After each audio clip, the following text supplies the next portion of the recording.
Version. You have your Bibles. Meron pong mensahe ng Panginoon sa atin. Let's read in verse 4. Sabay-sabay tayo sa mga walang Bibles. Let's read that. Sabay-sabay, let's go. Listen, Israel. The Lord our God, the Lord is one. Love the Lord your God with all your heart, with all your soul, and with all your strength. These words that I'm giving you today are to be in your heart. Repeat them to your children. Talk about them when you sit in your house and when you walk along the road, when you lie down and when you get up. Bind them as a sign on your hand and let them be a symbol on your forehead. Write them on the doorposts of your house and on your city gates. Manalangin po tayo, Panginoon. Maraming salamat po sa pagbasa ng iyong banal at makapangyarihan, hindi nagbabagong salita. Salamat po, ito ang panuntunan, pamantayan namin ng katotohanan na hindi kami maililigaw ng mga trend ng mundong ito, ng mga kung ano ang lumalabas, ng mga turu-katuruan kapag kami ay namuhay sa iyong salita. Kaya Lord, I pray that you bless everyone in this place, Lord, with wisdom, knowledge, and understanding, that you will illuminate your word for us, Lord. Give us insight, Lord, kung paano kami magiging godly parents sa mga magulang na narito na hindi pa huli ang pagbabago sa aming buhay. Kaya Panginoon, salamat po dahil ikaw ay mangungusap sa amin. Speak to us and through us, Lord. And thank you, we are receiving the blessing of your word as you say in your word, Father. Maraming salamat. And again, God, we welcome you and invite you in this place. In Jesus' mighty name we pray. Amen. Clap our hands. Clap our hands, Lord. Ayan, salita. Salamat sa Diyos. Hallelujah. It is now our third week para sa ating series, Love Month ngayon. Kaya pinag-uusapan po natin ang mga patungkol sa pag-ibig. Pinag-usapan po natin for the past 2 weeks yung pag-ibig ng isang tunay na kaibigan, godly friends, and last Sunday, syempre nakaka-bless yung godly marriage, di ba? Kung paano tayo magiging godly husband and a godly wife para sa ating mga kapatid. Ngayon, pag-usapan po natin godly parents. Marami pa pong, alam niyo sa pagiging magulang, wala naman pong perfectong magulang. Would you agree with that? Kahit nga po, napakatagal ninyang nabuhay, kahit napakarami nyo ng apo, hindi nyo pa rin pwedeng sabihin na, perfecto ang pagpapalaki ko sa mga anak ko. Tama na? Wala pong gano'n di ba? There's always this biggest room in our life. Ano ang pinakamalaking kwarto sa ating buhay? What is the biggest room? The room for improvement. We need to improve in our parenting. Ito pong message natin, hindi lamang para sa mga magulang. Ito rin ay sa mga future na magiging magulang. Kung kayo ay nagpe-pray ng mga anak, kailangan handa kayo. At ito ay lesson din para sa mga kabataan na hindi basta-basta madali maging magulang. Amen? Kaya, kung mo isipin, parang saan magkaroon ng mga anak, ang cute nila. Talaga lang, So, you already know we have 4 kids, puro lalaki yun. Okay? Sabi nga nung isa, di ba? Sa bahay, alam niyo sa bahay, pag may mga bata, mga anak, sabi niya, ang goal ko ngayong 2025, maging malinis at magkaroon ng kaayusan ng tahanan. Pag may 4 kang anak, palitan mo na yung goal mo. Kasi hindi mangyayari yun. Kahit gaano kaganda yung mga ginagawa mo, beautification ng bahay mo, masisira at masisira. Kasi may mga bata. So being a parent is hard. Tama mo ba? Pero alam mo, nung binabasa ko ito, pinag-aaral ako, napakalaki pong topic nito. Sabi nga, Lord, kasi meron pa ako mga naiwan ng mga lesson sa parenting. Nagpe-pray ako, baka gusto ko magkaroon tayo ng seminar patungkol sa pagiging magulang. Kasi hindi ko po mailalatag sa inyo lahat ito. And if you're here today, sinasabi ko nga, Pastor, bilang magulang, talagang marami akong pagkukulang. Would you agree with that? Na hindi pa tayo talaga dumarating sa point na mapagmamalaki mo na magaling akong isang tatay, isang nanay. Tama? There's always room for us to improve. And pag narinig niyo po ang mga lesson na ito, hindi ko para patamaan kayo. Okay? Para to sa katabi mo. At syempre, hindi naman dahil pinag-uusapan natin, Pastor, ako yan eh. We need to improve. We need to have a humble heart. Na kapag mapagkumbaba ka, Lord, ako yan. Kailangan kong magbago. Amen? Sabi mo sa katabi mo, kailangan nating mabago. Yan. Sabi ko nga, syempre, wala namang perfecto. Lahat tayo, there's room for improvement. Kailangan nating mag-adjust. At syempre, ang pinakapamantayan po natin, Word of God. Amen? Ready na ba kayo? So, isa pa, disclaimer, kapag kayo po ay, kapag titignan natin itong maigit, tingnan natin kung ano yung mga errors na nagawa natin. Mga mistakes in our life na, naging ganito ako. So, syempre, makikita mo ngayon, babaguhin mo na. Aayusin mo na. Kasi ang goal natin is to please God with our parenthood. Yes or no? Yes. To please the Lord in our life as parents. Ito yung goal natin. Tatay ako, nanay ako eh. So kailangan yung binigay mo sa akin responsibility, malugod ka. Mabigyan kita ng karangalan sa kung sino ako.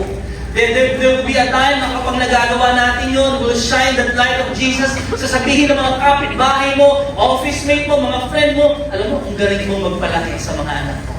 Glory be to God. Amen? Yun ang goal natin. Alam niyo po, sa parenting, ready na tayo, sa parenting, hindi lang yan isang stage. Kasi sa mga bata, nagkakaroon po, nadadagdagan po ang edad nila. Yes? Hindi pwede na kung paano ka magpalaki sa baby hanggang 4 years old, 5 years old, ganun ka pa rin sa 6, 7, 12, tapos parehas ka pa rin magpalaki sa college. May mga stages ang parenting. Amen? Ito yung first stage. Ito, pinalitan ko lang ng mga letters para madaling tandaan. The first stage is the commander stage. Okay, sabi natin commander. Pag ikaw magulang ka, ikaw ang nagko-command sa anak mo sa edad nung sila'y pinanganak, baby, hanggang 5 years old. Hindi mo hahayaan mag-desisyon para sa buhay niya ang 5 years old. Yes or no? Merong magulang na nakakaalam ng nabubuti, makakabuti at tama dun sa anak niya. Kaya dito papasok yung discipline years. Pag sinabing discipline years, kapag ikaw yung in command, kung ano lang yung gusto mong gawin, yun yung gagawin ng anak mo. Tama? Ang mga bata, marami silang gustong gawin sa buhay nila. 0 to 5 years old, tingnan mo lang. Manghihingi ng konsilyo, manghihingi ng posporo, bibigyan mo? Hindi. Kasi ikaw magulang, alam mo yun, yung makakasama sa bata. So, dito sa stage na to, sabi mo, Commander, ikaw mag-uutos dyan. Naalala ko mga kapatid, no, itong mga anak natin, si EJJD, si JJ, at si Josiah. Si Josiah, 5 years old na. Pero dahil malaking tulong, dahil nakita niya yung kuya niya na lumalaki sa kids church, siya, sinasabi na namin sa kanya, nakikita niya rin sa bahay, anak, dapat ikaw nandun ka sa loob. Naintindihan niyo po? Gusto mo man o hindi, yun yung kailangan mong gawin. Dahil inuutos yun sa'yo ng tatay mo, ng nanay mo. Pastor, masyado naman natin naaabuso o na-overlook yung emotions ng bata. Hello, 5 years old yan.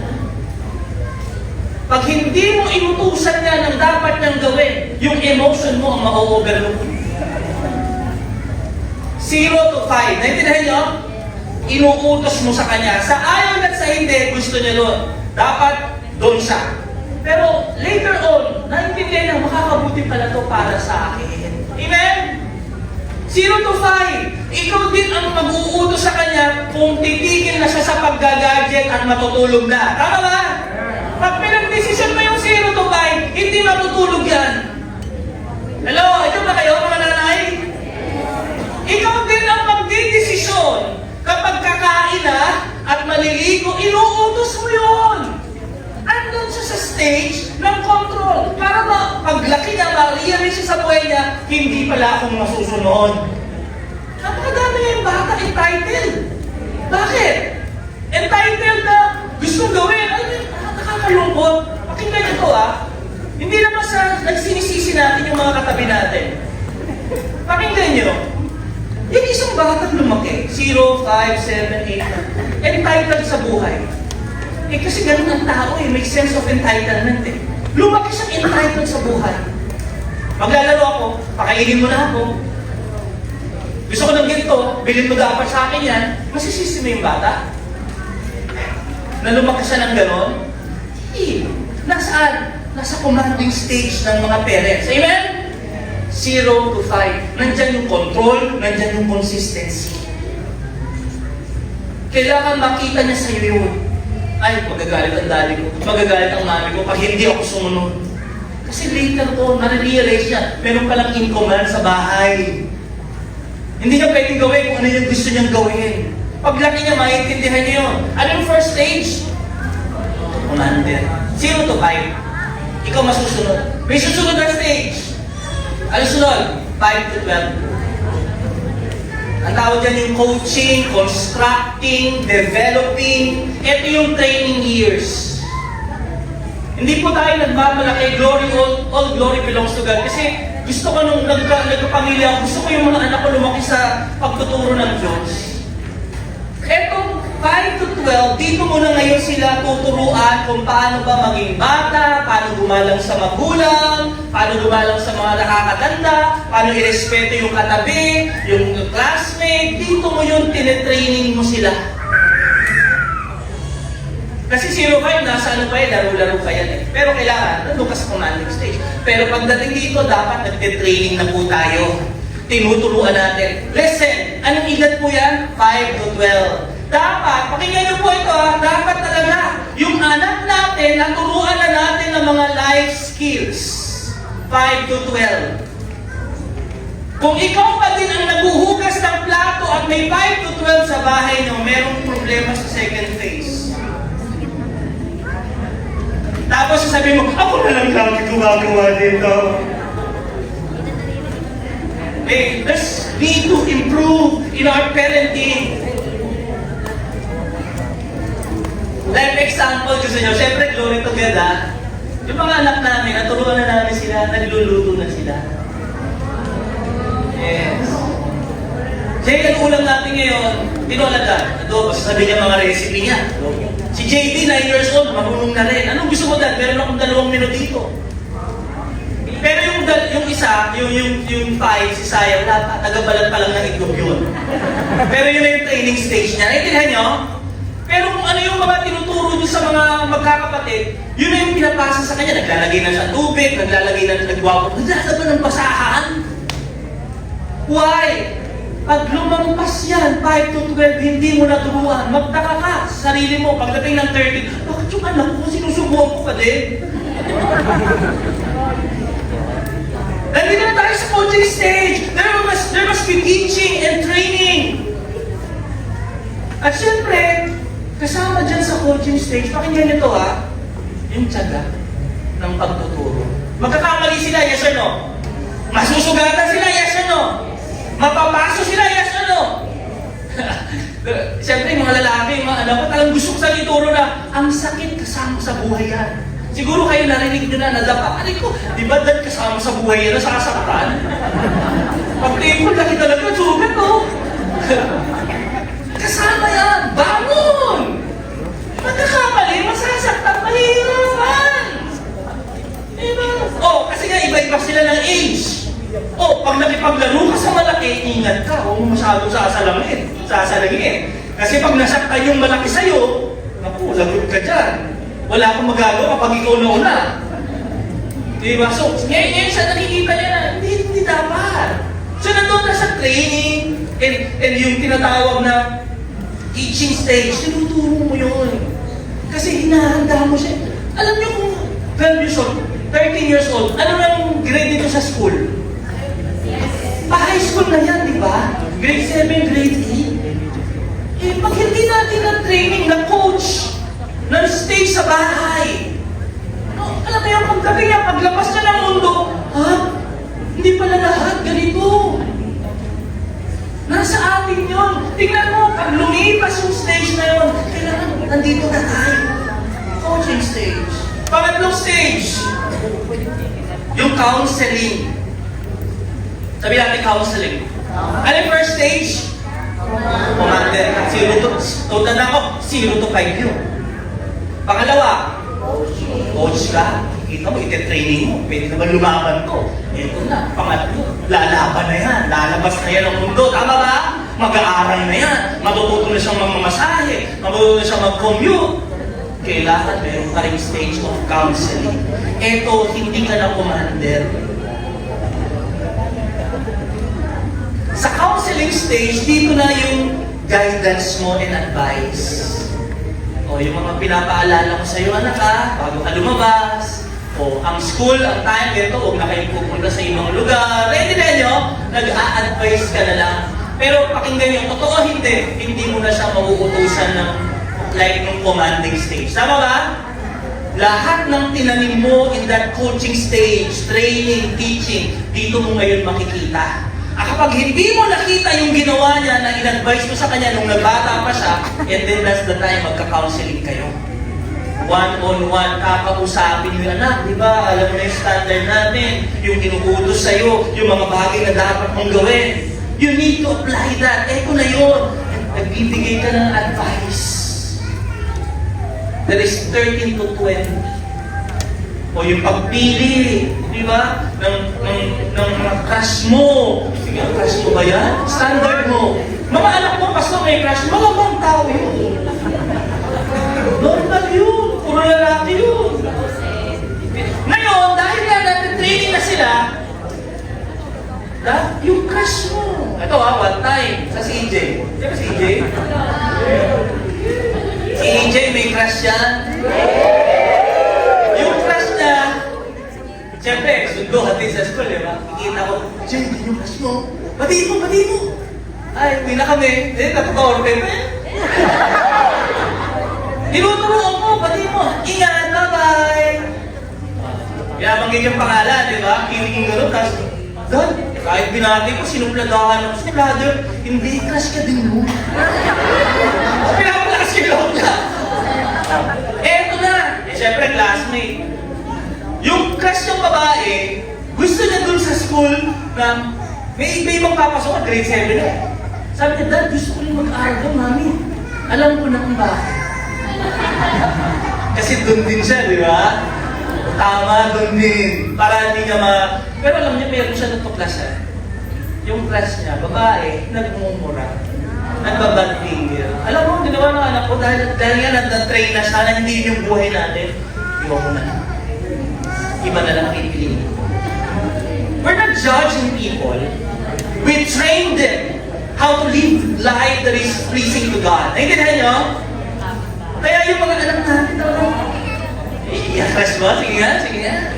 Diba? Hindi lang sa looks, in their life, doon sa character yan, sa mga, lahat nandiyan yan. Makikita dapat. Sa counseling stage, pinapakita mo, pinapalabas mo na ng mundo. And then last stage, pang-apat, it is called the consultant stage. Ano yung first? Commander. Ikaw talaga magmamando, kung ano sabihin mo, kailangan gawin. Pangalawa, coaching. Tuturuan mo, iti-training mo. Hanggang 12 lang yun. And then, pangatlo, counseling. Siyempre, kung mga high school na, hindi pwede ko commander, dito na ako, sunduin mo. Hindi, dapat matutunan niya na yun. Pang-apat, ito yung consultant stage. Gusto niyo pa pag nag-apply ng trabaho, anak niyo, kasama ka pa?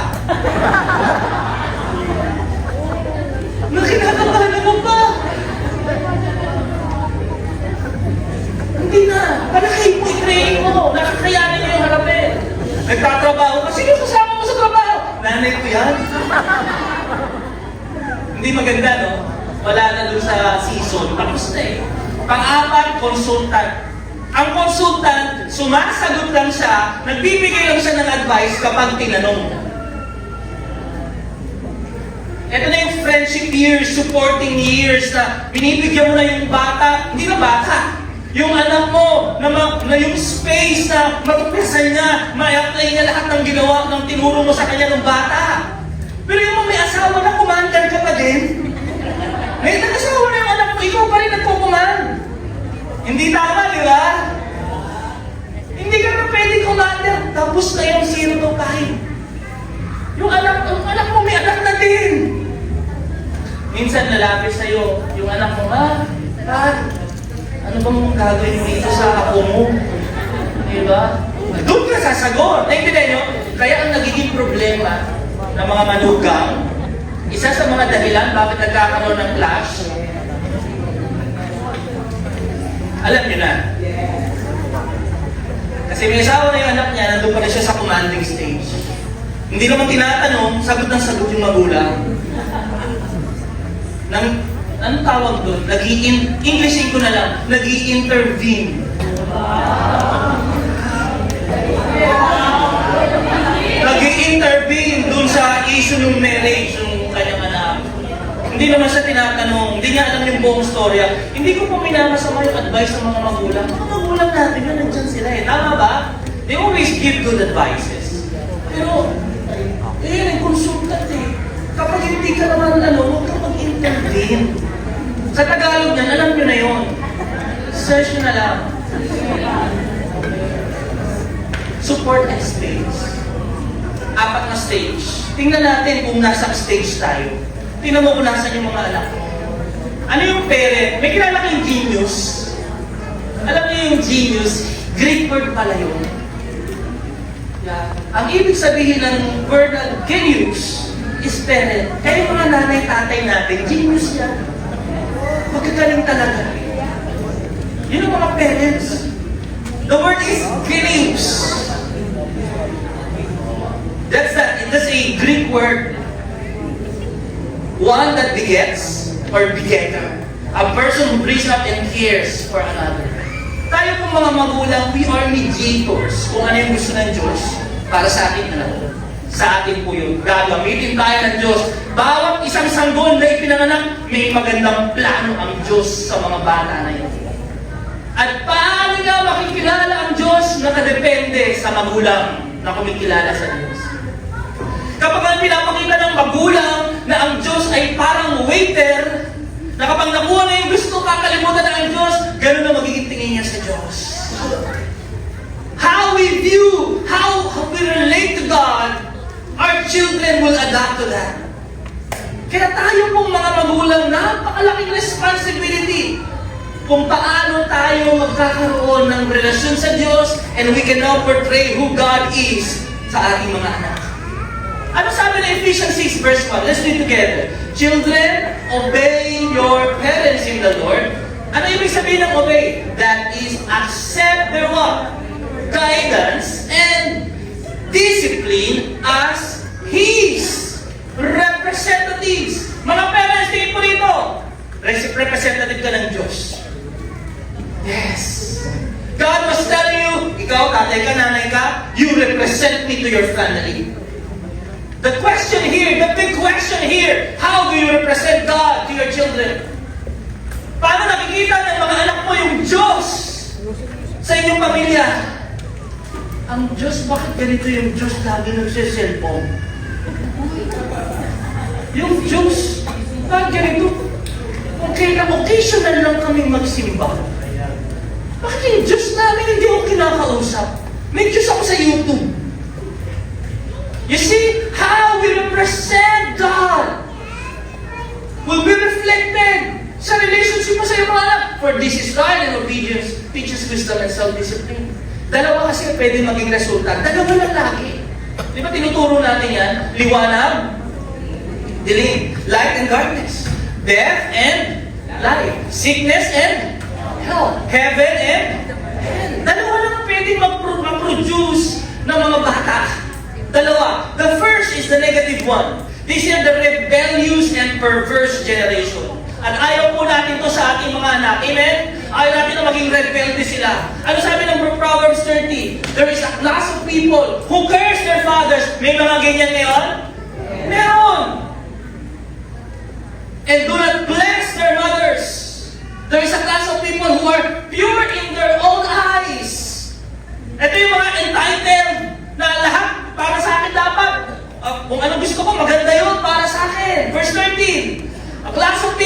proud, lofty are their eyes, and their raised eyes mayabang.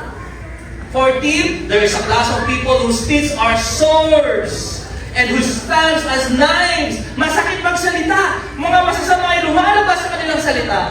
Sa kanilang bibig. They're a rebellious and perverse generation. And on the other side, the positive one, is a chosen and a holy generation. Amen! We want our children, we want to raise up children who is holy and who is pleasing to God. Pinili tayo ng Diyos. Can you remind your seatmate, pinili ka ni Lord? Yes! Kaya ang gusto ni Lord, ikaw pinili ka niya, yung mga anak mo talagang maging banal at masunuri sa Diyos.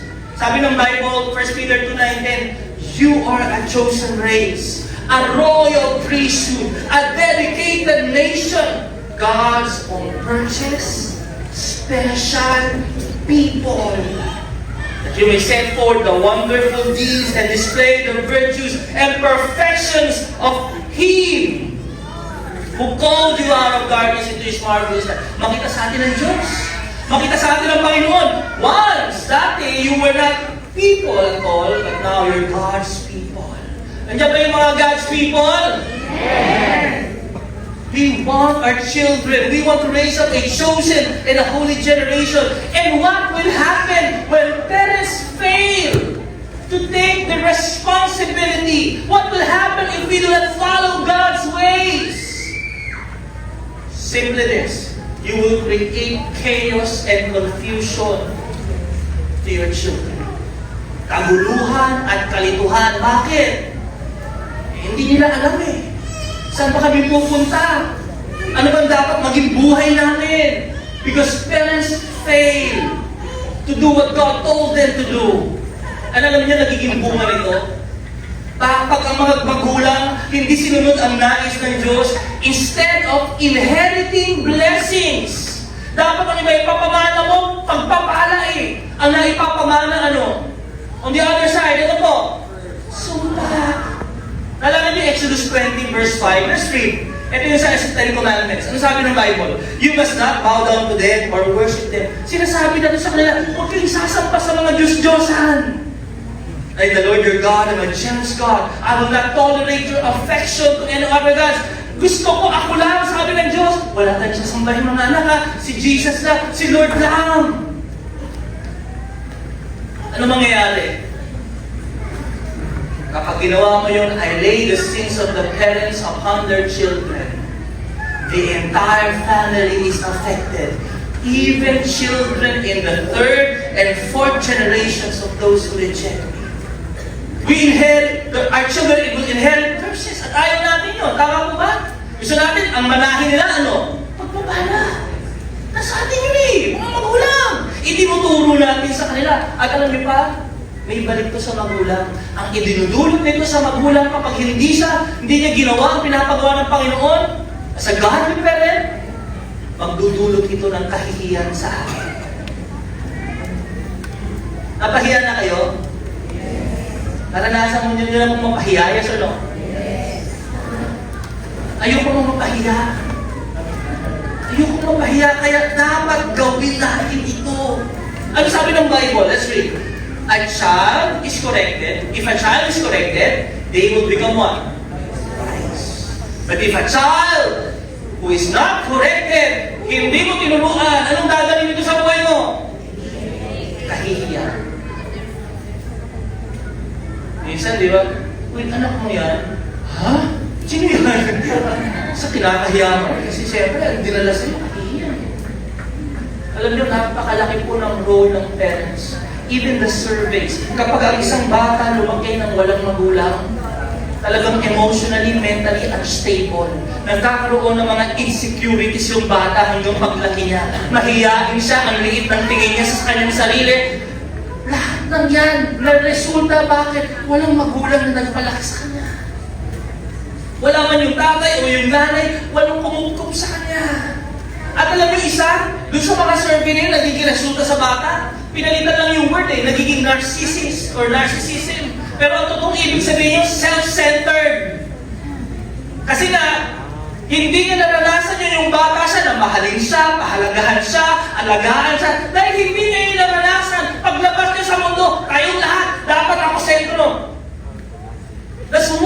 reason why people are self-centered. Why? Yung tatay niya hindi siya minahal eh. Hindi nabigyan ng pansin ng nanay niya eh. Nila niya ba? Kaya kayo mga kapatid, kayo nandito kayo. Alam mo, it's always a blessing. You see that? Kapag ikaw naghahatid ka sa anak mo, bless ka! Kahit nakakapagod, I realize, kasi minsan nagre-reklamo na ako, kasi sabi ko sa anak ko si JJ, ganito, JJ, relax ka lang sa school ha. Huwag ka masyadong magsasali sa mga kung ano-ano mga extracurricular. Bimo eh! Ang galing talaga, kahit yung teacher nagsasabi, ang galing ng anak niyo po. Sumali sa anong dama? Anong dama? Anong math? Tapos may anong dama? Sabi ko, sige, relax ka lang eh. Bakit ka sumali doon? Sinali!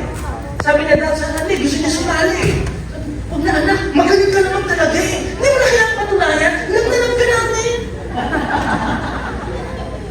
Alam niyo one reason, bakit ayaw pasalihin? Kasi ako maghahatid sa kanya at susunod. Yung time ng practice niya, bandang hapon, one time, dumating yung isang araw, nung sumali na siya eh. Sa anong elimination pa lang? Sabi ko, JJ, magtaling mo ka na. Relaxan mo lang. Kung manalo ka, okay lang yun.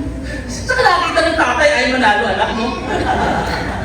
Kasi pag nanalo siya, alam nyo, kinalaban siya sa ibang school. Eh, ang tindi. Kaya ang ginawa namin, pina-absent namin ng practice. Kaya mo na yan. Bago naman ako, absent. Sama eh, no? Eto na. Dumating yung pagdating tayo. Panalo mo. Pag-absent ka na. So meron naman, inimip, paano na? Sabi na, Jay, relax ka lang. Manalo, hinahanda na kita. Pero, nalap ka rin, magaling ka pa din. Kasi siyempre, sa lahat ng mga classmate mo, ikaw napili. O, di ba? Pero nanalo pa rin. At ngayon, ilalaban siya sa iba't ibang school. Ito ngayon yung teacher, nagkatid kay Mami Bell. O, Mami, pahatid na rito yung bata. Isang araw, dumating, alam niyo, buong araw ko. Nasa school ako, paikot-ikot, pahatid, sundo. Yung isa naman, yung pangalawa, pahatid, sundo. Inabot na alas 4 na lang hapon, yung buhay ko nasa school pa rin, sa bahay. Totoo. Sabi ko naman, nasa ko, napahagod ako kakatid. But you know, I realized this. And the Lord has corrected me with that. Alam mo, sabi ng Panginoon, yung ibang mga nanay, tatay nasa abroad, gusto nila yung buhay na maghahatid at susundo sa mga anak nila. Kaya ikaw, huwag kang magre-reklamo. I realized that. And you know what? Ikaw, napapalaki mo yung anak mo, nakikita mo, wala ka sa abroad. Yung totoo ha, may mga magulang kung papipiliin, ayaw nila mag-ibang bansa, tama? Kung kaya lang ibigay yun dito para sa mga, why? To spend time with children, napapalaki nila yung kanilang mga anak. Kaya sa mga naghahatid dyan, napapagod kayo paghahanda ng baon, hello! Maraming mga magulang gusto yung gawin para sa mga anak. Kaya kung yun ang nagiging buhay natin, pinagpapala tayo ng Panginoon. Amen? Amen. Tatlong T. Mabilis lang. Ang main role ng magulang, tatlong T. Number 1, the first T is providing. Can you say that? Providing. Sabi ng 1 Timothy 5 verse 8, if anyone fails to provide for his own, and especially for those of his own family, he has denied the faith. Kung hindi mo na ibibigay yung pangangailangan ng iyong pamilya, ng iyong sarili mong pamilya, you are worse than an unbeliever. Kasi ang first ministry natin talaga, pamilya natin. Amen! Ikaw tatay ka, pakinggan niyo po ito ha. Kung ikaw tatay ka, may trabaho ka, napaprovide mo yung needs ng mga anak mo, listen, look at here, nagagawa mo yung tawag ng Diyos sa buhay mo. Dapat yung pinapalakpakan. Amen? Yung napapasalamat yung ngayon. God, salamat na kayong pag-provide sa kanya. Kahit hindi pa siya talaga kompletong pagbabago.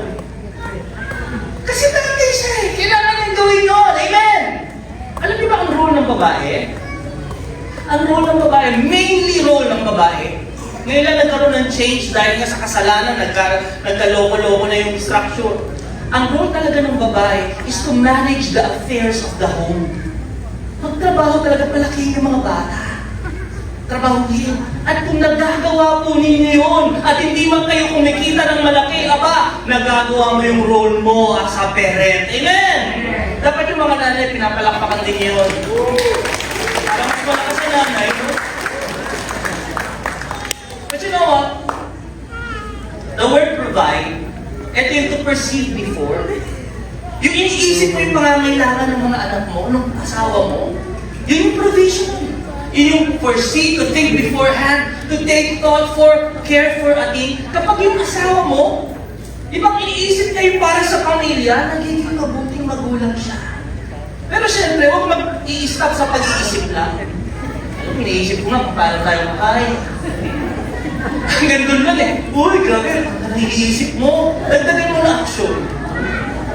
Babalik ka kaya ng buto. Yes, when you think of that, you are providing you beforehand, you see it already. Ito, hindi lamang po provision or providing physically. Sometimes, we feel when we've done our duty, pagtapos na tayo, naibigay na natin yung pagkain, yung damit, yung tahanan, na-enroll na natin, kala natin tapos na. But no, provision is a big word for parents. Kasama po yung provision saan? Sa pagiging spiritual provider. Hello? Spiritual provision. Saan magmumula? Sa magulang. Ang magdadala po ng ating mga anak sa Diyos, magulang. Tayo magpapakain ng salita. Tayo magtuturo sa kanila mag-pray. Tayo magtuturo sa kanila paano sambahin at ipakilala ang Diyos sa kanila. Sa atin yun. Amen! Parang tahimik yata ngayon ah. Kasama yung pastor, kasama yung yes. Kapag nag-focus ka dito, makikita mo, ay hindi lang pala dapat nagpapakain ako sa mga anak ko. Kailangan din magpakain ako ng spiritual na pagkain. Hello? Andiyan kayo?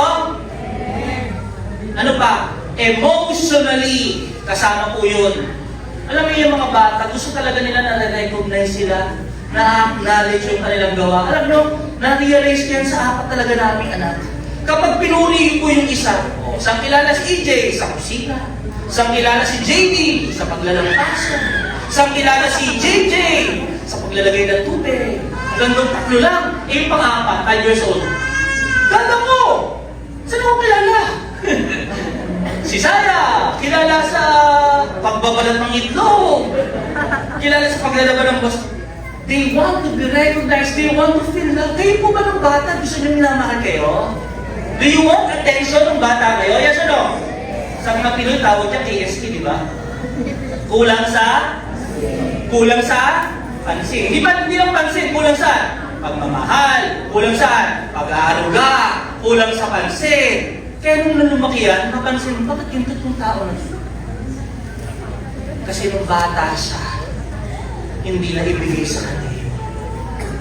You know what, parents, we can do for our children is to provide that they are loved. Na kahit na talikuran sila ng mga kaibigan nila, mahalaga pa rin sila. Paglaki ng bata na yung secure yun. Papurihan mo man o hindi, palakpakan mo man o hindi, alam nyo, sasabihin niya, okay lang, paala ko ng nanay. Paala ko ng tatay. Lalo na, pag pinakilala mo yung pag-ibig ng Diyos. Amen! You provide for them, emotionally, mentally, in moral areas, all of this, sa atin po yun. Yun ang gusto na ating Panginoon. Ano pa? We provide direction for them. Genesis 18:19, sabay-sabay. For I have chosen him so that he will what? Direct his children. Direct his children and his household after him to keep the way of the Lord by doing what is right and just. Tayo pong mga tatay. Si Abraham yan eh. Sabi ng Diyos, kaya ko siya pinili para lahat ng sinabi ko sa kanya, ituro niya sa kanyang anak. At kapag ginawa niya yun, the Lord will bring about for Abraham what He has promised him. Amen! Yung pagpapala ko, mararanasan niya. Hindi lang tayo pwedeng uupo at iasa natin sa mga gadgets. Ang pagpaprovide mentally, emotionally, spiritually, dapat nandun tayo. Pangalawang P. Ano yung number 1 P? Pangalawang parent role is protecting. We need to provide also protection. Uso po ngayon yung mga kuhaan ng bata. Yes? Mga balita na, hindi lang puting ban ginagamit ngayon, pati itim na ban. Hindi na namimili ng ban. Totoo, kinukuha talaga. Gusto niyo makuha yung anak niyo? Ayaw na, di ba? Anong ginagawa niyo bilang magulang? Iniingatan, nahatid nyo na ngayon di ba? Pero dati, hindi nyo nahatid Kinakausap nyo na ngayon tama? Kasi may danger. Yes or no? You know, sometimes danger is good for people. Kasi nagigising tayo. That we're not living in a safe place. This is not a safe world. Ang daming masasama ang loob. Tayong mga magulang, kung paano po natin iniingatan yung mga anak natin. Physically, ayaw natin silang makidnap, mawala sa atin. Pero yung kanilang isip, nakidnap na ng social media. Yung kanilang puso, nakidnap na ng trending ngayon. It's our role to protect them. Matthew 18:5-7. Basahin natin ito, sabay-sabay Whoever receives and welcomes one child like this in my name receives me. Ang sabi ni Jesus, but whoever causes one of this little one who believe in me to stumble into sin by leading him away from my teaching. Kapag ikaw daw ay naging dahilan para ang isang bata ay tumalikod sa Diyos. Ano sabi ng Panginoon? It will be better for him. Kuha ka ng giling ng bato, tayo mo sa layo, tapon mo sa dagat, huwag ka nang magpakita. Ang mga bata gustong-gusto ng Panginoon. Mahal na mahal ng Diyos. May special place sa puso ng Diyos yung mga bata. Naalala niyo si Jesus, nung nakaupo siya, yung mga batang ingay. Anong ginawa ng mga disciple? Sinaway, di ba? Huwag hiningin, kukukulin nyo. Ang sabi ni Lord, let them come to me. Pinaupo pa, di ba? Tapos binless pa ni Lord. Naalala niyo yan? Story na yun? Binless pa ni Lord. You know why we need to protect children? You know why we need to protect our children from this social media? From what they watch on YouTube? Kaya kayong mga bata, huwag kayong magagalit kapag hindi Huwag yan, huwag yan. Napansin nyo, you become what you also watch. Pag lagi ka nanonood ng mga horror, nagiging ano ka? Matatakotin ka, suspicious ka. May suspense, di ba? Lagi ka nagiging, pag dyan yung napanood ko, dumaan ka sa may estero, nakidnap ko. Dyan, pinagdududahan mo na lang. Napasok dito, namumulti. Ganun din yung mga bata. Kaya mag-imaingat tayo sa mga pinapanood nila, kinakanta nila, nilalaro nila. Why? Because children are valuable. Mahalaga ng mga bata natin. They are precious gifts from God. Mga mami, daddy, tingin dito. Alam nyo, hindi nyo madadala sa langit yung kotse nyo, yung inyong bahay, yung inyong gadget. Wala kayong madadala sa langit na anumang mga bagay. Pero habang tayo nabubuhay dito, meron tayong pwede madala sa langit. Yung mga anak natin. Tama ba? We can lead them to the Lord. Kaya huwag natin silang ipagpalit sa mga bagay na nagpapasaya lang sa atin, sa kalimutan na natin yung anak natin. We can bring our children to heaven. Introduce natin si Jesus sa kanila. They're valuable. Minsan, yung children, yung mga bata, ayaw, may mga couple na gano'n. Ayaw mag-anak. Bakit? Distraction yan. Distraction sa career ko, distraction sa work ko. Sa kanila yun. But you know what? For us parents, our children are not distraction from our work. They are the work that God has given us. Amen? Tatrabahuin sila na yung trabaho natin They're not distraction from God. They are the work from God. Mahalaga sa Diyos. Psalm 128 verse 3, your wife shall be a fruitful vine in the inmost parts of your house, and your children shall be like olive plants round about your table. Itong mga anak natin, they are valuable. Pangalawa, bakit natin sila kailangan ingatan? Kasi damageable. Pwede pong masira sila. Yes or no? Psalm 144:12, may our sons flourish in their youth like well-nurtured plants. Ang isang halaman, sabi, parang bata yan. Pag hindi mo iningatan, hindi mo binakuran, ano mangyayari? Basa, mamamatay, masisira. May daughters be graceful pillars. Ano mga sumisira sa bata ngayon?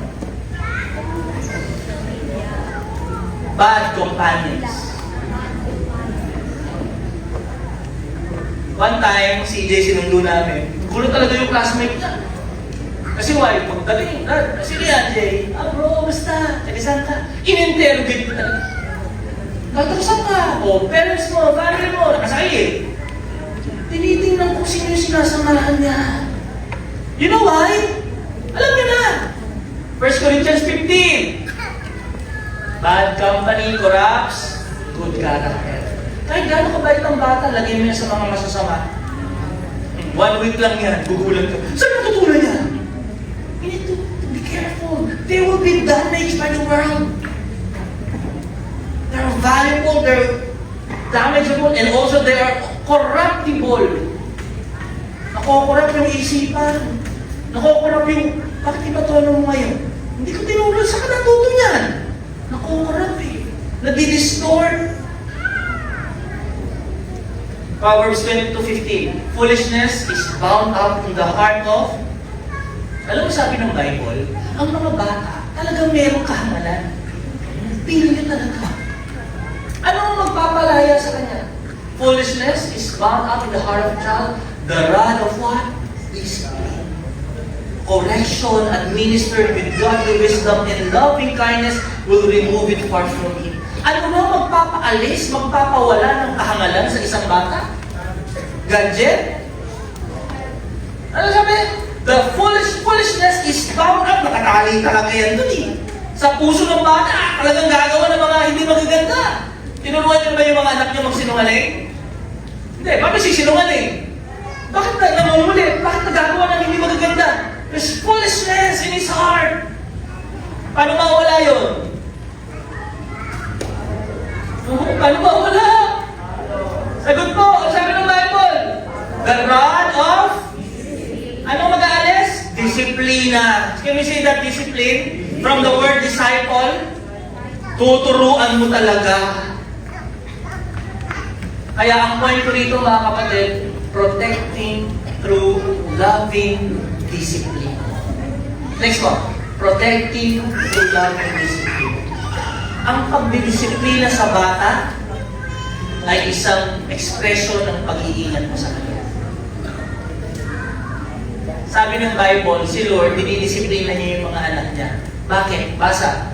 The Lord disciplines and corrects those who He loves. Dinidisiplina. Bakit? Mahal. Alam mo mga anak ko yan, bakit? Pag wala na, hindi na kita pinapansin, hindi na kita hinayaan ako sa mga ginagawa mo, ibig sabihin, hindi kita mahal. Pero kapag nakita ko yung mga ginagawa mo, hindi maganda, pasensahan tayo, pero madidisiplina ka talaga, iko-correct pa rin kita kasi mahal kita eh. Kaya yung mga bata, dinidisiplina, pinagsasabihan, masakit sa kanila yun, napapahiya sila, tama ba? Pero para sa kanila yun, para sa kanilang ikabubuti. Ano pa sabi? For He punishes everyone, every son whom He receives and welcomes to His heart. Pangalawang P na to. Ano yung unang P? Providing. Pangalawa? Pakinggan nyo ha. Kung tayo, ikaw, bata ka pa, hindi ka pa nakakapag-provide sa sarili mo, hindi pa season magkaanak ka. Hello? Kung ikaw pinoprovidean pa ng yung mga ng yung mga magulang, hindi mo pa panahon mag-anak. Huwag ka mo na pumasok sa ganong season ng buhay mo. Protecting yung sarili mo, hindi mo maprotektahan. Paano mo maproteksyonan yung mga anak? Alam niyo po ang pagdidisiplina, expression of love. Sometimes parents ignore the love of discipline. Hindi natin alam, binasa natin, yun na nagpapaalis. Pero siyempre, hindi naman ini-encourage yung pagiging brutal sa mga bata. Hindi. Pag nadidisiplina, sasabihin natin kung bakit sila didisiplinahin. Tama ba? O, bakit ka disiplinahin? Kasi po, gumawa po ng ganito. Di mo pinapalo, may iyak na di ba? O, pagkatapos, anong natutunan mo? Hindi ko na po ulitin. Hindi ko na po gagawin. That's how the Lord disciplines us. And finally, pangatlong P, preparing. Yan. Hinahanda natin sila. Providing, protecting, and preparing. Ano natin ihahanda yung mga bata, yung mga anak natin? Teaching. The point here is Proverbs 22:6. Sabay-sabay basahin natin. Train up a child. Sabi natin, train up a child. Kayo ng Bible talaga yung Hebrew word na ginamit, child. Kasi you cannot train up a man. Train up a woman. Hindi na. Tama mo ba? Tapos na eh. Madali mo ba turuan matatanda? Sino yung madali turuan? Habang bata, tinuturuan na. Ando ka na sa coaching stage eh. Kaya kami hirap na hirap din kami sa inyo minsan eh. Bumawi eh, bumanat eh. Teaching him to seek God's wisdom and will for his abilities and talents even when he is old. Ayan, pag tumanda na siya. At sabi niya, he will not depart from him. Alam niyo yung word na train? Na-amaze ako kasi yung word na train, it also means to dedicate. Pakinggan niyo ibig sabihin nito. Yung word na train, ibig sabihin, ihahandog mo rin siya. Di ba? Siyempre, alam niyo, may mga bata tayo dito, hinandog na natin kay Lord, yes? Hindi natatapos dun sa ceremony. Kapag hinandog mo siya sa Diyos, kailangan ikaw, i-train mo siya sa mga turo ng Diyos. Kaya kapag yung mga anak po natin, dinadala natin sa church, ibig sabihin, Lord, itong mga anak ko, hinahandog ko na po ito sa'yo. Amen! Yun ang magawa natin. Ephesians 6 verse 4, Fathers, do not provoke your children to anger. Bakit ba nagagalit yung mga bata sa atin? Bakit yung isang anak nagagalit sa magulang? Do not exasperate them to the point of resentment. Sana hindi na lang ikaw tatay ko. Sana hindi na lang siya naging nanay ko. You know, bakit nagagalit yung mga bata? Sabi ng Bible, with the demands that are trivial or unreasonable or humiliating or abusive, nor by showing favoritism or indifference to any of them. Ang dami sinabi. Kapag ikaw, unreasonable ka na bilang magulang, may pinapagawa ka, ikaw nga hindi mo ginagawa, para sa kanya, napakahirap yun, hindi niya nga nakita sa'yo, magagalit talaga siya. Kaya alam niyo, tayong mga magulang, paano po tayo magiging magaling na tagapagturo sa mga anak natin? Ready na kayo? How can we prepare them by teaching? Number one, we should teach them and train them by our example. Can we say that? Example! Sabi mo sa akin mo, ikaw ang maging halimbawa.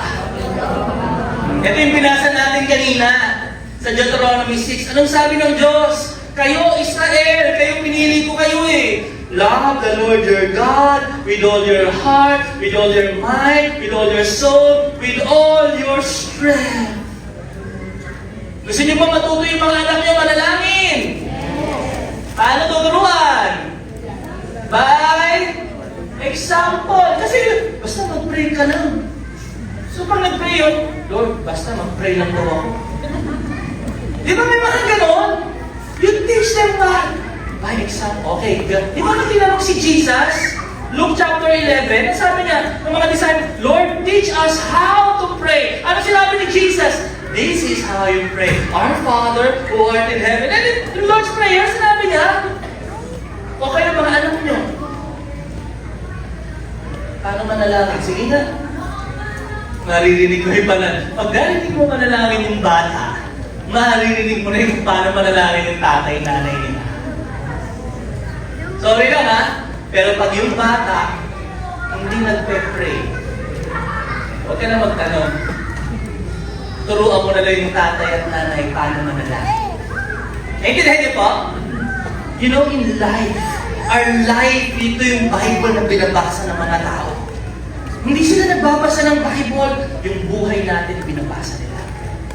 May nanonood sa buhay mo, may tumitingin sa'yo.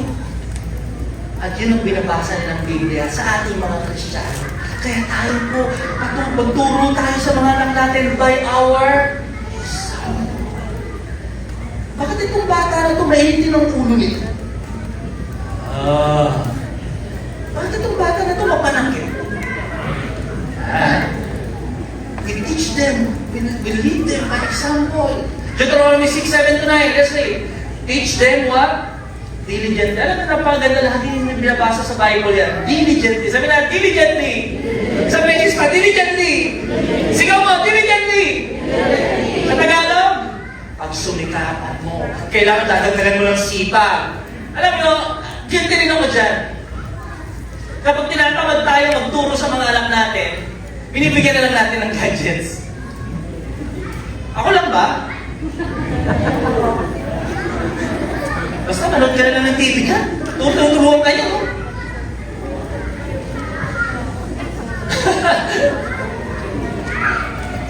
Kasi tinatamad talaga tayo. Tama mo ba? Guilty rin ako doon. Pero ito sabi ng Bible, sabi ni Lord, teach them, diligently. Aba, mga anak mo, binigay ko yan sa'yo. Trabaho yan. Kaya yung mga bata, it's a work na kailangan pagsumikapan natin. Pagdating ang panahon, harap ka kay Lord. Ha? Bal, kamusta yung mga apak na binigay ko sa'yo? How can you answer that question? Lord, medyo tinamad ako, kaya lumaking ganyan. Hindi na maluloy isa o asawa, hindi na. Binigay ko sa'yo eh. Tinuturo sa atin na tayo maging masita, bibigyan ng more. Dati naman po eh, pakinggan nyo yung mga nabuhay ng mga 50s, 60s, 70s. Dati naman walang gadget, di ba? Ang mga bata, buhay na buhay, almusal pa lang, sermon na. Totoo! Dati, di ba? Kasi walang TV, nakikinood lang ng TV dati. Tama po ba? Ang vision ng dati nung ano, parang social media, dyaryo, may bayad pa, di ba? Talagang buhay tayo sa pangalan ng magulang natin. Would you agree? Yes. Tutok talaga. O bakit ganyan yung buhok mo? Bakit ganyan yan? Ba't ang dumis mo? Lahat eh. O bakit ang haba na ng buhok mo? Pwede rin, no? Pero ngayon magugulat ko, naghahabaan na ng buhok. Nagugupit-gupitan. Ang dami ng distraction. Pero alisin mo lahat ng yan. At mag-focus ka sa mas importante, yung anak mo. Amen! Sabi, when you sit in your house, ano ibig sabihin ng sit in your house? Kapag nagre-relax ka, isipin mo yung anak mo, dapat nagtuturo mo pa rin. Alam mo anak, kapag tayo nakakapunta sa ganitong lugar, si Lord yan. Maraming hindi nakakapunta sa ganitong lugar. Kanina pagpunta rito, o tingnan mo yung mga clouds, ang ganda ng clouds, di ba? Kaya gawin ng tao yan. Kasi alam mo, ang tanong ng 5 years old ko, Dad, paano ko makikita si Lord? Pupunta ka si church eh. Sabi ka na, paano ko makikita si Lord? Nag-post ako mga 10 seconds. Nakikita mo si Lord? Sa paligid mo. Tingnan mo yung clouds, di ba? Kaya gawin ng tao yan? Si Lord gumawa na. Tapos sabi ni Sisbel, makikita mo si Lord sa Word of God. Kung nagbabasa kang Bible, makikita mo si Lord saan? Sa mga tunay na Kristiyano. Makikita mo si Jesus, no? Okay. Kids church kami dala. You know, when you relax, ano pa pangalawa? When you walk on the road, pag nagta-travel kayo. Pangatlo, ang sabi, when you lie down, alam mo ba kahit nagpapahinga, bago matulog yung mga bata, give them a chance, an opportunity na maituro mo yung Word of God. So, anong pagpapasalamat mo kay Lord ngayong araw? Tabi-tabi ba kayo sa kama? Opportunity na yun to pray together. Opportunity na yun na mag-share ka something to thank God for. Alam mo, papasalamat ko kay Lord kasi nakauwi ako. You know that? Panghuli, sabi niya, when you get up, minsan nakakalimutan, may anak pala ako. Puro trabaho na, di ba? Nakakalimutan na yung mga bata. Turuan. You teach them by what? By our example. Finally, as we finish, by direct teaching. Sabi natin, direct teaching. Ano sabi ng verse? You shall write them on the doorpost of your house and on your gates. Alam mo yung doorpost? Yung hamba? Naalala niyo yung hamba sa Bible? Di ba doon pinahid yung blood? Yung dugo ng lupa? At nilampasan sila ng mamamatay, di ba? Ng destroyer. At naging safe ang lahat ng nasa loob ng bahay na yun. You know, as parents, doorpost. Ito ang unang makikita mo sa bahay. Tama ba? Ibig sabihin, bago ka pumasok ng tahanan, nandoon na yun.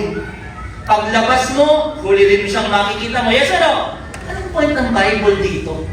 Ibig sabihin, paglabas mo, pagpasok mo, saan ka man mapunta, saan man kayo pupunta, meron man kayong gagawin, matutulog, tatayo, babangon, dapat nandoon lagi ang salita ng Diyos. Amen! Huwag natin kakalimutan, saan man tayo naroon, dapat dala-dala natin ang salita ng Diyos. But for this verse, nasa tahanan natin ang salita ng Diyos. Kita, practically speaking, may Bible po ba kayo sa bahay? Gawin nyo ng habit, magkaroon kayo devotion buong pamilya kahit once a week. Prayer meeting nyo na yun. Mag-devotion kayo buong pamilya. Simulan nyo lang once a week. Ikaw pastor, ikaw tatay. O yung asawa, ikaw mag-lead ng prayer. Kanta tayo. And then pagkatapos kumanta, then basa tayong word and pray tayo together. Once a week lang. Subukan mo lang. Pag sinubukan mo ito, kapatid, sabi ko sa iyo, may magbabago sa buhay ninyo. Amen! And you know what? This message, sabi ko, Lord, pakita mo nga po kung sino ka. Sabi ng Panginoon sa akin, anak, maraming mga tao na hindi nakaranas ng ganitong pagpapalaki ng kanilang mga magulang. Tama po? Dahil wala sa kanila na perfect. Wala sa kanila na kompleto. Kaya kailangan niyo ako sa buhay ninyo. Napakaganda nitong Psalm 68 verse 5. Sabi niya rito, He will be a father to the fatherless. Maaring ikaw yung insecurities mo. Maaring ikaw hindi ka masaya sa buhay mo o yung tinatawag na nakukulangan ka sa pagmamahal, kulang ka sa pag-ibig, gusto mo ikaw yung sentro ng atensyon dahil doon sa iyong nakaraan, dahil sa mga magulang mo na hindi ito nagawa, walang problema kapatid. Ngayon, pwedeng magbagong buhay mo kasi yung Diyos mismo na everlasting Father, siya ang magiging Ama sa iyo. Pero sabi niya, in a judge and protector of the widows is God in His holy mountain. Kaya kung tayo mga kapatid, meron tayong gagawing role model sa ating buhay, being a godly parent, wala nang iba mga kapatid, kundi ang ating Panginoon Jesucristo. Amen! That's why you need Jesus in your life. If you are a father, a mother, you need Jesus in your life. At siya ang tunay na makapagpukulong ng mga pagkukulang na meron tayo dahil sa hindi magandang nakaraan natin. Amen? Sino rito sinasabi mo, Lord, ako kailangan kita. Lord, punuin mo nga, Lord, yung mga pagkukulang ng tatay ko. Pagpunuin mo nga, Lord, yung mga pagkukulang ng magulang ko. We need Jesus in our life. And maaaring nandito tayo ngayon, sinasabi mo na, Pastor, kailangan ko si Lord na alisin yung mga insecurities na meron ako. Kaya naman ako mayabang ngayon kasi hindi ako pinahalagahan nung ako ay bata. Hindi ako nakaranas ng pag-ibig ng magulang nung ako ay bata. God can change your life. God, His love is so powerful. Kaya niyang baguhin ang iyong buhay. Just open your heart to Him. And again, recommit your life. Let Jesus fill that emptiness in your heart today. Sabay-sabay po tayong manalangin galing sa ating puso. Bigkasin ang bibig natin. Sabihin natin, Panginoong Jesus, kailangan kita. Panginoon, kulang ang buhay ko kung wala ka. Patawarin niyo po ako, Panginoon. Isa akong makasalanan. Pinagsisisihan ko na po ang lahat. Binubuksan ko ang puso ko. Tinatanggap kita sa aking buhay. Bilang Ama, Panginoon, aking tagapagligtas. Salamat po, Lord, sa pag-ibig, sa pagpapatawad, at sa buhay na wala na. Sa pangalan ni Jesus. Amen. Amen. Can I pray for you for this moment? Just close your eyes and bow your heads. Father, you are a God who reveals all things. Even the intentions of our hearts. Kahit yung nakaraan namin, kita mo, Lord. Kaya yung ganito yung aming pagkatao ngayon dahil sa nakaraan namin. Isang naka-apekto sa amin is yung mga magulang namin. Maaaring in a negative way, kami ay naging ganito, proud, insecure, ang taas ng tingin sa sarili, self-centered. Pero Lord, dahil, alam mo ang dahilan ng lahat ng ito. Pero dahil nakipag-isa na kami sa iyo, naniniwala kami na kami ay isang bago ng nilalang. Na ang nakaraan namin, Lord, ay wala na. Ang dating pagkatao namin, Lord, wala na yun. At ngayon, kami ay bago ng nilalang. Dahil sa banal na Espiritu na nabubuhay sa amin. Kaya, Panginoon, we pray for every parent right here. Lord, baguhin po kami. Sa amin magsimula ang pagbabago, kailangan ka namin, Lord. And maaaring nandito mga kapatid namin, they are experiencing na parang nagkukulang dahil sa mga magulang na hindi nakapagpuno. Lord, punuin mo ang mga taong ito ng iyong pag-ibig. Alisin mo yung mga insecurity sa kanilang puso.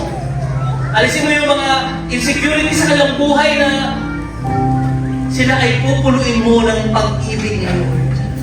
Na ang kanilang halaga ay nakabase dahil namatay ka sa krus para sa kanila. Kaya Lord, maraming salamat po. Dahil araw-araw binabago mo kami. Araw-araw, Panginoon, ipinaparamdam mo ang iyong dakilang pag-ibig sa amin. Kaya Lord, I pray for every parent right now. Lord, ikaw po ang Diyos na magbago.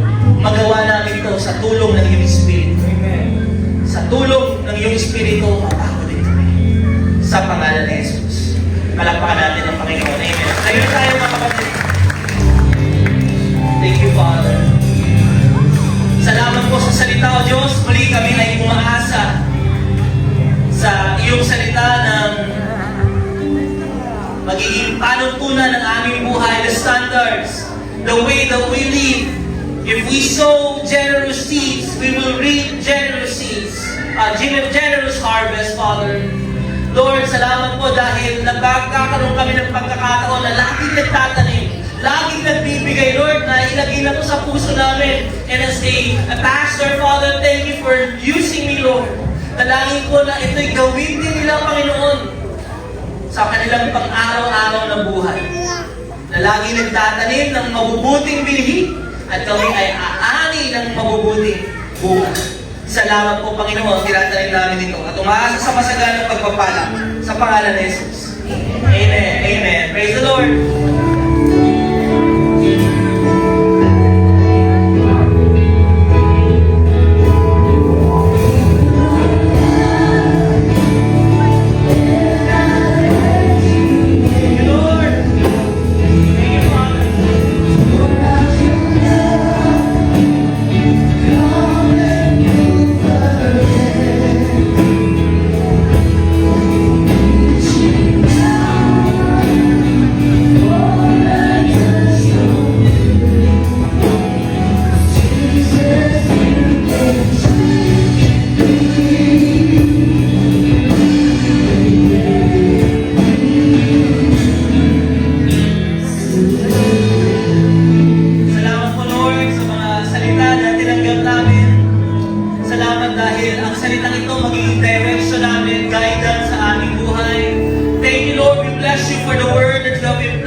You are the greatest protector, Lord.